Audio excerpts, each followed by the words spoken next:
En esta explicación se va a indicar la manera en que se escribe la operación matemática de la integral. Entonces, la integral es una operación matemática. Entonces, esta operación matemática se indica o se simboliza mediante el símbolo que se está mostrando, que es una especie de letra S alargada.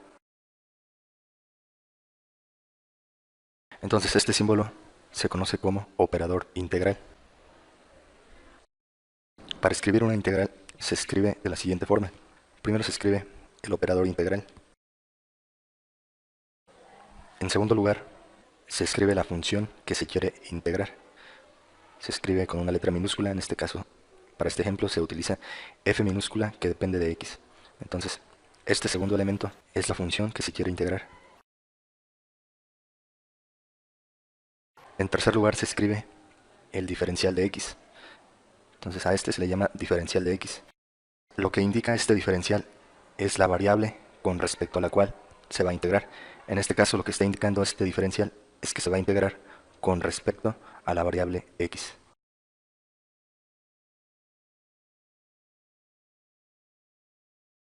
Entonces, al resolver, esto va a dar como resultado una f mayúscula que depende de x. Entonces, este sería el cuarto elemento. Entonces, a este resultado se le conoce como integral. También se le conoce como función primitiva o simplemente primitiva. Y también le llegan a nombrar antiderivada. Entonces, de cualquiera de estas formas es como se le llama a este resultado, f mayúscula de x. Y a esto se le suma más c. Entonces, este sería el quinto elemento. Entonces, c es lo que se conoce como constante de integración.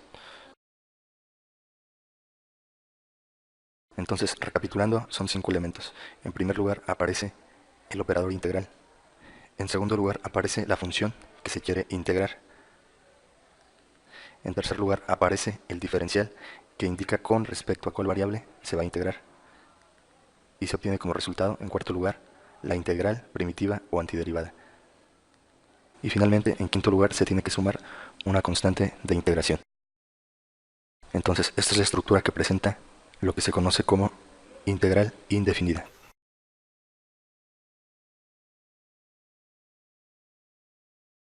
Por ejemplo, se tiene la función f que depende de x igual a x y se pide integrar esta función. La manera en que se tiene que escribir esta operación es la siguiente. Se tiene que, en primer lugar, se escribe el operador integral. Entonces queda integral. En segundo lugar, se escribe la función que se quiere integrar. Entonces, en este caso, la función que se quiere integrar es x. Entonces queda integral de x. En tercer lugar, se escribe el diferencial de x. Entonces, este diferencial lo que indica es que se va a integrar con respecto a la variable x. Y esto va a ser igual. Mediante procedimientos y fórmulas se conoce que el resultado de esto será x cuadrada entre 2. Entonces, este resultado es a lo que se conoce como integral primitiva o antiderivada. Y finalmente, a este resultado se le suma la constante de integración c, que sería el quinto elemento. Entonces queda más c. Otro ejemplo, si se tiene la función que depende de x igual a x al cuadrado más 2x y se pide integrar esta función, entonces para realizar esta operación matemática se escribe de la siguiente forma. Primero, el operador integral. En segundo lugar, la función que se va a integrar, es decir, x cuadrada más 2x. Todo esto se va a multiplicar por el diferencial de x. Entonces esto va a ser igual, usando fórmulas y procedimientos, a x al cubo sobre 3 más x cuadrada. Y a esto se le suma más la constante de integración c. Otro ejemplo, se tiene la función f que depende de la variable t igual a t al cubo.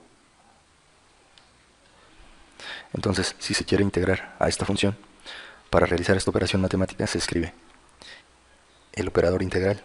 la función que se quiere integrar. Entonces queda integral de t cúbica. Y en lugar de escribir por su diferencial de x, en este caso, como se va a integrar con respecto a la variable t, se escribe por diferencial de t. Entonces, esto va a ser igual, usando fórmulas y procedimientos, a t a la cuarta potencia sobre 4. Y esta sería la antiderivada primitiva o integral. Y a esto se le suma más la constante de integración c. Entonces en este ejemplo se observa que presenta la misma estructura, simplemente con otra variable. Es decir, el primer elemento que aparece sigue siendo el operador integral. Luego, el segundo elemento que aparece es la función que se quiere integrar, es f minúscula, en este caso que depende de t. En tercer lugar, el elemento que aparece es el diferencial de t, que indica que se va a integrar respecto a la variable t. Y esto va a ser igual. El cuarto elemento que aparece es la antiderivada integral o primitiva, que sería en este caso f mayúscula, que depende de t. Y el quinto elemento que aparece es sumar la constante de integración, más c. Entonces se observa que sigue siendo la misma estructura que se ha descrito al inicio. Gracias por su atención.